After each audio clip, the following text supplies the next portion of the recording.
we had been really unhappy for about 2 years. I was just fundamentally not very happy in my marriage. Her prognosis was that we probably needed to taking some time apart. But now it actually feels like we're trying to come to an agreement, a place together. I've really picked up the ability to really empathize with her. I would say probably just the biggest thing is learning how to disagree with love. You just got to be coachable. Men, the admission for today's video is only one thing. Press that like button, but more importantly for you, press the subscribe button. Make sure after you hit the subscribe button that you do change those settings to all. I don't want you to miss one single video that could actually help you save your marriage. David, start out talking about like a little bit about your situation and where you went from trying to work on your marriage, what worked and what didn't, and how the Divorce Stoppers program was different for you in a way that you got results from the program. What was the story with your family? Well, thank you, Denver. Well, first of all, one thing that I had to realize over the years is I was just fundamentally not very happy in my marriage. I found myself being unfulfilled. It didn't feel like we were really communicating on the level. And I was really putting a lot of that on her. And so one thing I want to really impress upon people is how important it is to find yourself and find where you're accountable in the situation. Through this process, I realized that although for me, it was just a bunch of projection I noticed that she was falling short on so many things. Really in the end, a lot of it was just myself. And a lot of this whole process was learning myself how to fundamentally change as a person and how to change how I spoke to her and what I was putting out to her. So a little bit about what happened. So we had been really unhappy for about 2 years. And as I had mentioned before, a lot of that was really what I was projecting onto her. Obviously, a marriage is a two-way street. So whenever I started, detecting things weren't just quite jiving right, I started pushing for change. Of course, obviously, people don't want to be told that they're wrong. And so women don't want to be told they're wrong. Right. Well, and so obviously, explain to her what she can do better. Probably not the best route, but you just don't really realize that at first. So this whole process went on about 2 years. And so I thought being, responsible, this is my second marriage.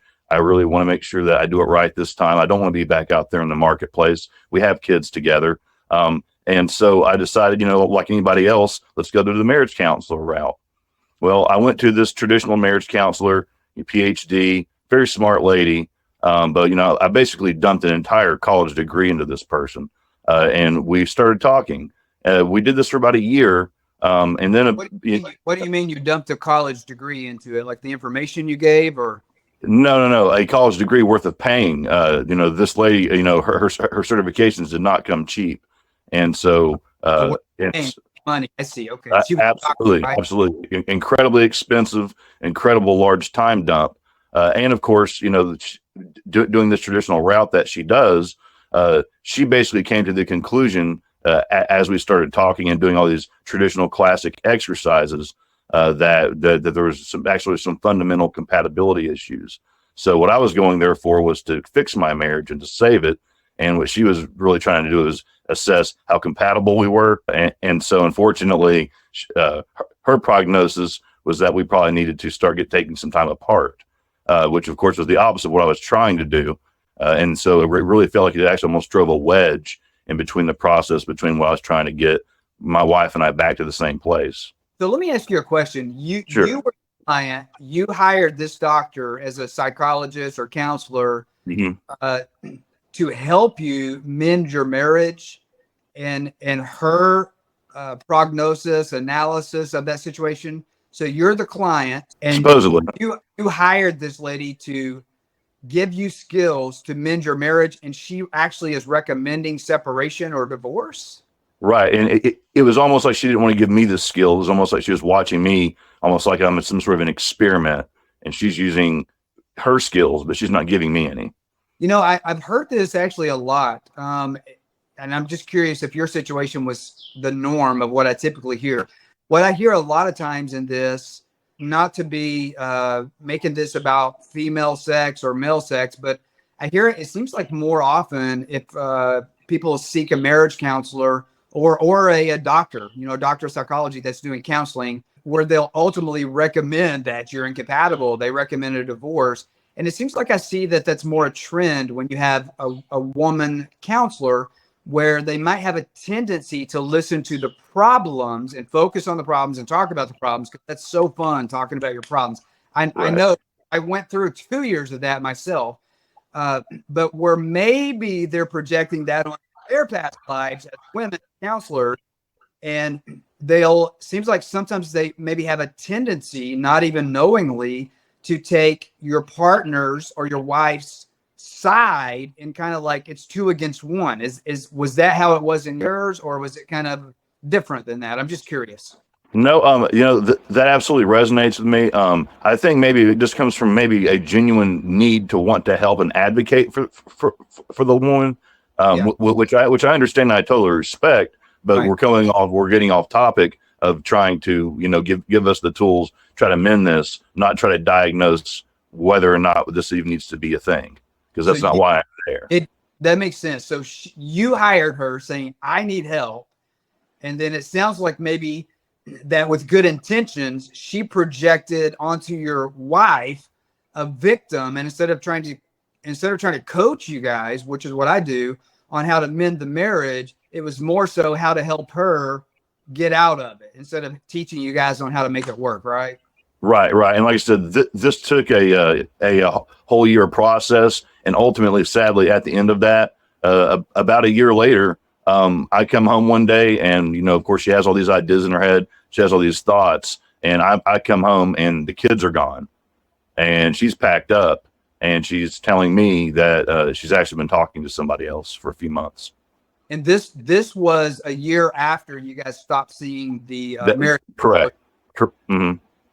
So the marriage counselor, maybe she planted the seed that you're not compatible. Well, definitely that. And then, of course, also the part, where I have to own myself, where, I was, I hate to use the term, I was mansplaining to her how she needed to feel, and not, bringing her on this journey with me, and really being more in a question of asking, what can I do?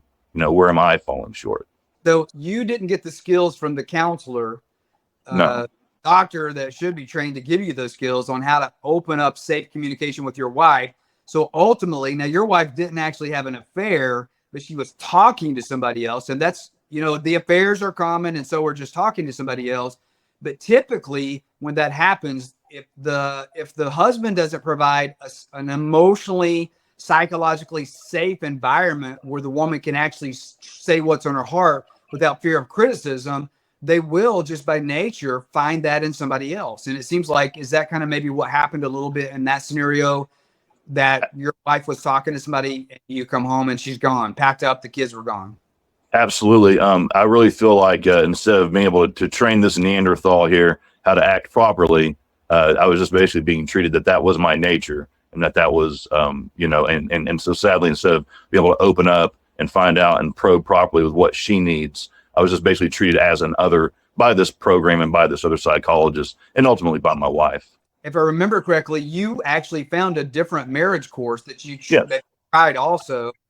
And talk a little bit about that. Like, did you see any success from that, or why did that not work or give you the results that you needed? And then you ultimately found Divorce Stoppers, our program. A lot of you thinking, well, I've got to become the best version of myself if I want my marriage restored. I've got to go change. I've got to go do everything differently. All the stuff that she told me of the reasons she wants out of the marriage, I've got to go change those things. If you've already done all of that, but it hasn't worked, put that in the comments if that's you. Have you become the man that she said she's always wanted, but it's not enough? Maybe you were an alcoholic. Maybe you were a controlling narcissist. Maybe you were a psychopath.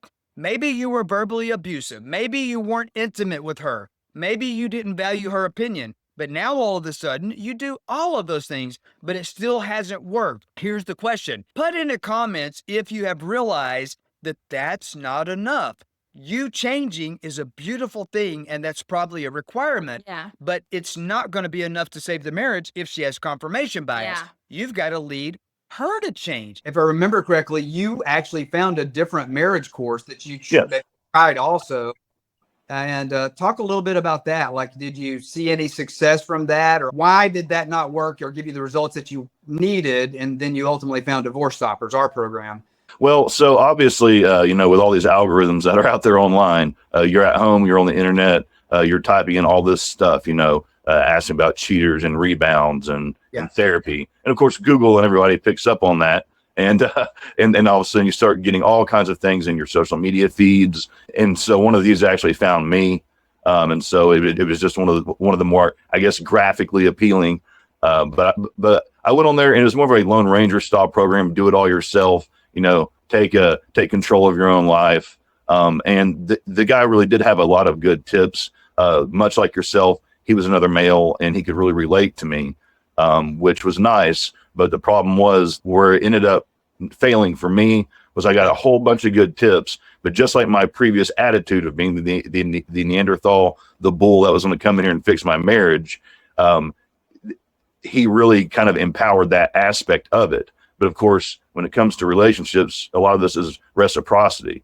All these reciprocal ideas of give and take, opening myself up. This really wasn't that. This was take back your marriage. It was still very forceful. And of course, as you know, honey works a lot better than vinegar to draw flies. And so whenever I'm over here trying to appeal to my wife, I'm still coming across as this very aggro, very aggressive. At the time, we had a rental business together, so there was some basic bookkeeping. We would talk about the kids, but she really wanted nothing more to do with me other than that. And so through this other program, I was able to rack up a couple of wins. But anytime I would mess up, since I'm not learning these actual tools of how to actually change myself, that we basically end up back at step one. I love that. This is a story that I think I almost hear for 100% of the clients that we run through the Divorce Stoppers program, where they've tried some stuff like, figured out things on their own even, or went on YouTube and got some information and got some different phrases you can try and some different talk charges or touch charges, which do give some good results. But it's always the same thing. My modules are not about fake it till you make it. But for the first week, some of this stuff, it's not going to be real until you practice it. Some of this stuff, the first week of the program, we employ some of those things that are a little bit fake it till you make it, because it's not going to be genuine in your heart until you've been immersed in it for several weeks. Like, it's a new way of being. But I do understand the sense of urgency. Like, there is some people out there that will help in similar solutions, but they don't hit on those things. They don't realize or even teach or take into account that she's about to sign a lease, or she's already signed a lease, and now she's going to have to get a job, and the kids are out of school. And they really can't even relate to it. Like, I know the only other folks out there that are teaching stuff like this, it's a guy, and he's brought in a family member. She hasn't been through these type of problems. She hasn't been divorced. She hasn't been faced with a separation where the spouse doesn't want to come back. And neither has he in the same program. Like, he was the one that left 15 years ago, and now he's talking about that. But he doesn't know what it's like to be left. He doesn't know how you feel because he's never felt that way. There's another program out there where there's this kid teaching it, and he's never even been married. So he doesn't understand the concept of, what if I have kids together and she needs to get a new mortgage and we have business a checking account together and all this stuff. He can't even focus on teaching that in the program or addressing that to help men because he's never experienced it. And that's one of the things where I feel like every client that I take on, because of my age, and I'm now a grandfather of 5, I can relate to all of that because I personally have been through it. I have been where all of my clients, I understand what it's like to be the cheater. I understand what it's like to be cheated on. I understand what it's like for the wife to leave. And ultimately, I try all this stuff, and it actually ends up in going down in divorce because the things that I would revert back to, it didn't work. All the wins, even changing who I was as a person, it didn't work because nobody taught me how to show that to her. And that didn't work in the first marriage. And in the second marriage, luckily I had studied marriage enough, and I had a wife that had a heart to help marriages as well. But then we had a tragedy, and she was out, and I had to figure out, what can I do to actually make her want to come back? So all of those scenarios, I understand and can relate to my clients. And that's why I also, in addition to the modules where we immerse you in this, so it's a way of being, so you don't have to memorize, phrases 1, 2, and 3. It changes how you think. So you just walk in the way that you react with her in a way that it becomes actually natural, real, and a lifelong change.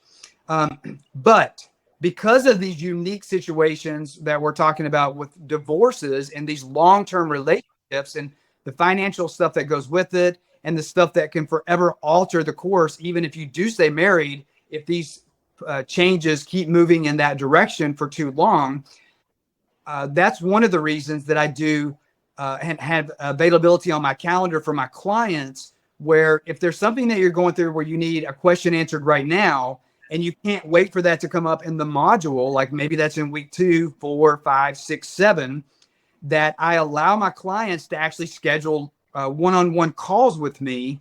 And so, and I feel like that's kind of unique to the course offerings and the teachings that I go through. And I know that you've actually took advantage of that a couple of times yourself. Was that different than other things that you had tried that didn't work for you? Absolutely. Being able to get that one-on-one time, and then also being able to actually jump in and have other people, the other men in the program, being able to actually log in and watch what we were talking about in case they maybe had those questions in their own head. And that honestly just maximizes time because it's almost like group therapy and one-on-one therapy. So if I forgot a question, someone else could jump in and they could ask it, or, before I even had a chance to ask it or learn it from you. And one of the other guys brings it up. And it definitely helped me break that cycle of resentment and immediately set up a safe space to be able to, start tweaking and changing how I am and what I'm putting out there to her. Yeah, that makes total sense. I know earlier on our call, we were talking about your therapist, like the doctor that you guys were seeing that recommended. But one of the things I want to point out too, like on the one-on-one calls that I do with you guys, or even as we're going through the modules and like teaching the steps of success to get you from 0 to hero, is we call it coaching, because as you remember, we're always focused on you going from 0 to hero. So we start out by saying the problem is you're at 0, but we're focused on the solution, which is getting you to hero. And so that's why it's a coaching program. I never have claimed, nor do I ever want to claim to be a therapist, because I've seen those therapists just like you have. And therapists always want to talk about your problems. And this course, and at my very core, I am very solution oriented, because it's nice to address what the problems are. But what we really want to think about is we're keeping our eye on the prize, and that's the solution, which everybody is attracted to the program because their solution is you want your wife back.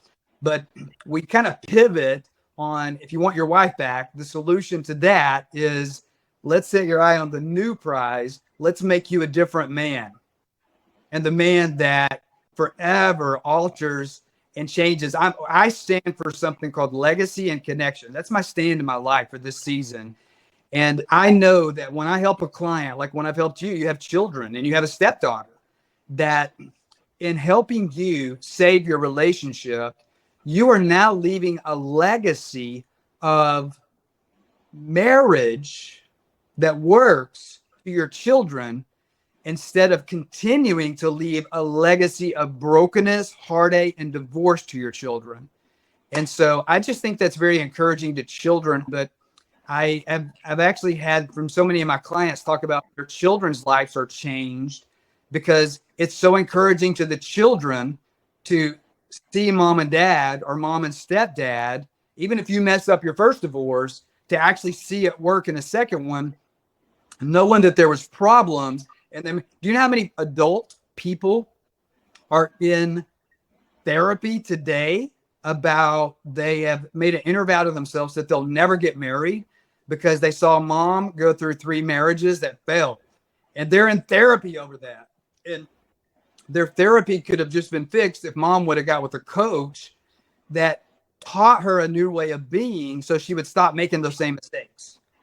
People that have been in 6 marriages, and if anybody's watching this testimonial and you've been in a 6th marriage, hey, we're going to make it so this 6th one is your last. Like, you're going to get to stay in it, right? That's our goal. The value of what we're talking about is absolutely worth that constant mentoring and that guidance and that group. So that way it's not just me failing or me meandering off that path, but I have you and I have the other guys to kind of help, guide that for me. So really it's a men's group as well as the actual marital finding a hole in your game piece. Yeah, that sense of community, I actually partake in that as well with our community, and I enjoy being involved in that community as well and sharing my losses in the past and how I turned those into wins. But it's so encouraging to me to see that you guys get so encouraged in the community that we've ultimately built here, and that's one of the things too that I felt like is a huge value to the program. Even if somebody says, "Okay, I'm at the end of 7 weeks. I got my wife back. I don't need to continue in the community anymore in the program," but we still allow men to stay in the actual community of collaborating with other men to see the wins and stuff like that, because that's part of the program, but we give that engagement. Can you share some of the things that she shared with you? Sure, absolutely. Well, first of all, one thing, like you had mentioned, the interplay between us and how we act together and how we mesh has been so fundamentally changed. And she really sees in me more now of a actual partner, that I am listening. I've always loved her. I've always listened. I've always been there for her, but by my standards, not actually understanding where she's coming from. I've really picked up the ability to really empathize with her. And it's actually even at the point now, even whenever we do have disagreements or fights, like all couples are always going to actually come from a place of love. So it although it's challenging, she even almost gets a little bit of enjoyment out of it, just compared to where we used to be. Because used to the fights would be vitriolic, they'd be very very confrontational. Yeah. But now it actually feels like we're trying to come to an agreement, a place together. And so I would say probably just the biggest thing is learning how to disagree with love. So you're saying that your disagreements have become fun for her because they're now creating a productive environment of understanding each other, right? It's just a challenge now, yeah. And instead of this insurmountable, fight. Have you seen, since she sees that new way of being, that she brings more disagreements to you now because she feels safe in telling her thought or her opinion because she's not worried how you're going to react to it? Absolutely. Disagreeing is not a negative. Disagreeing is a positive. Disagreeing is how you develop and move forward and get better. I think you had said that she said that you're now that she feels like you're her soulmate now and that you guys have become best friends, right? She's always been my soulmate, but now she sees it too, and she sees that in me. Yeah. Okay, I got you. So now you're both in agreement with the soulmates, and she's feeling. Yes. Yes. I love that. There's so many men that's been in our shoes, that's walked before us, that actually their marriages ended because they were just hopeless because of what their wife was telling them. And their wife was telling them the truth. There's no hope. I want out. You're not changing my mind. And they were telling the truth, but we've both heard those same things and we didn't listen to it, because I always like to say that Instagram will always tell you if you love her, let her go. But if you let her go, not only are you in a failed marriage or another failed marriage, so is she. And if she can learn to be a productive spouse in the current marriage that she's in by following your lead, to me, that's what a real man is. And if I love my wife, I'm not going to let her go. If I love her, I'm going to show up and I'm going to show out and I'm going to give her the safest place on the face of the earth to be, where I am the husband that is the husband of her dreams, of the 1% of the 1%. And I'm going to spend every day the rest of my life in that way of being of that man. And even when I have a minute, she's not going to know I'm having a minute in the way how I emotionally respond to her, because it's a new way of being who I am now, where I am not emotionally reactive in a way that's going to harm her psychologically or make her feel that it's unsafe to tell me she has a disagreement. Of course, the reason God put us together is because she's the opposite of me. So even though we like the same foods, you might not like the same foods. It depends on your marriage, but you're not supposed to be the same. You're supposed to be two different people that contribute equally in different ways and in different roles. And it's figuring out, how do those roles work for you so that it's a safe environment where you can actually both feel like you're soulmates and one person doesn't feel lorded over or like their opinion is not valued.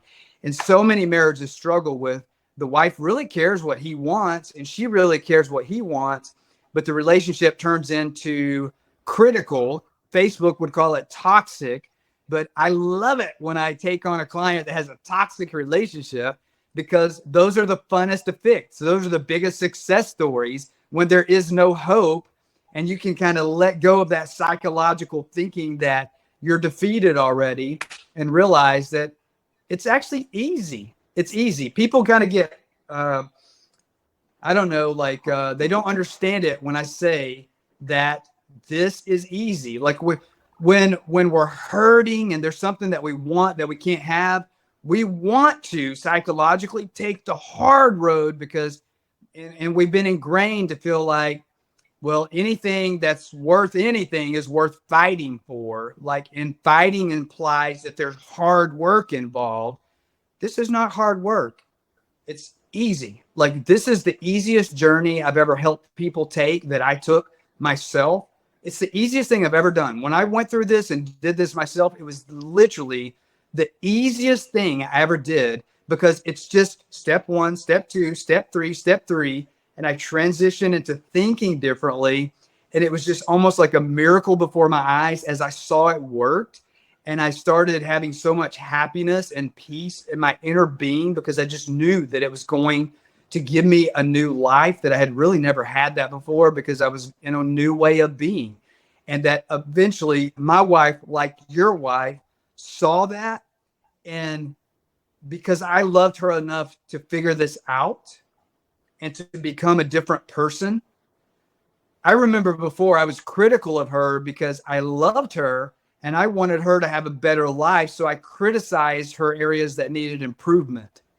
And now in fixing my own areas and fixing how I respond and talk to her and even how I think, she follows my lead in that area because she sees how happy I am. And she actually understands that the new me doesn't need her to be happy for me to be happy. So she doesn't feel responsible for my happiness anymore. She actually told me today, she's like, I just love that we can talk and navigate through problems and even have a disagreement. And we are still so connected. And you know what? I actually said, you know what? I do too. I love that our emotion of love is no longer tied to, do we agree? And are you going to have it my way or the highway? Like, cause we don't even think like that anymore. And it wasn't because I was a bad person when I did think like that. It was because I didn't understand how else to think. Cause that's how my dad thought. And that's how my dad still thinks. He needs to go through my freaking program and he's not even facing a divorce. But he would have such a happier marriage if he did go through it. Any last thoughts that come to mind that you want to share with anybody that might be watching this? Well, really, one thing that, just kind of pick up on something that you hit on, it's really more about having a gut check for yourself instead of trying to imprint on them how they need to be. Would you say that it's very important, though, for anybody that's looking at joining our program, that they don't skip any of the steps? Because I know some people try that, and I know that you tried skipping a couple of steps because you were wanting to be faster than the 3 weeks that it happened for you. And then what happened when you skipped a step, right? You got to repeat the step and then back up. And it's so easy. You just have to patiently take them, though, right? It's easy. Would you agree that the program is easy? Yeah, absolutely. The whole point is to make yourself better. Don't make it easier. You just make yourself better. Would you also agree, though, in closing, somebody said this to me today, that even though it is easy, it's you doing things that are the exact opposite of how you feel, of what you feel like you should be doing, and that it is the exact opposite a lot of times of even common sense. Because when it comes to the heart, what our brain thinks is going to work, it's usually almost always the opposite thing that works. And people are too close to their situation to see it. That's the only reason that I have a business, that I do this, because if you weren't so close to your own situation that you could actually back up and actually see what would work, nobody would ever need me, and the world would even be a better place without somebody like me. And that would actually, I would be happy about that because I can go do another business. But uh, I love the distance that I have with people to see their situation. And I know when you come on board, you really thought your situation, there was a lot of private details we didn't share, but you thought your situation was so unique. And then as you go through the program, you found out, oh, this is not unique at all. There's so many people dealing with like It's just relationships. same issues, right? Absolutely. Yeah. I mean, at the end of the day, you know, we're all human, and these are all just human relationships. Okay, gotcha. I know one thing that is unique to some people, and then we'll close here, is if you have biological children with your wife, or even if you don't, but if you also have a stepchild, a lot of times when that stepchild sees that you hurt mama, they're going to be like your arch enemy too. And I know that I loved hearing you talk about that. That was an issue for you. Like it was an obstacle. Even when your wife wanted to come back, the stepkids were now living a new life because she had moved out and they were doing their own thing. And even though she was ready to come back, they weren't having it. And I loved how you shared on our last, like, I don't remember if that was like in the social media group or whatever, how you shared, like, you just stayed consistent with the program and eventually they got more on board with you than they ever were, like since the beginning of the marriage, right? Well, once I changed, I changed. So, you know, Yeah. that change stayed in me and just had to stay on the course. But yeah, I'm a different guy. Men, if your marriage is in a place where you are facing a divorce, it does not matter if she has a boyfriend. It does not matter if she has avoidant personality or attachment personality. It does not matter if you or her have childhood traumas that you're working through. It does not matter if there is an affair partner, whether that's emotional, physical, or sexual. If confirmation bias exists, there's a way that you can take the first step today by joining my free Marriage U-Turn Masterclass, where I'm going to take you on the first step in dissolving your problem, which is confirmation bias. Confirmation bias is psychological, and with enough time, it becomes biological. But the good news is all of that can be reversed if you know how to do it. I'm going to help you do this in my free Marriage U-Turn Masterclass. My video editor is putting the QR code on the screen right now. You can scan that or visit my website to register for my free live Marriage U-Turn Masterclass at denvergriffin.com/masterclass. Visit that today to take the first step of changing your life. You have a need for speed. Put time on your side because time is probably running out.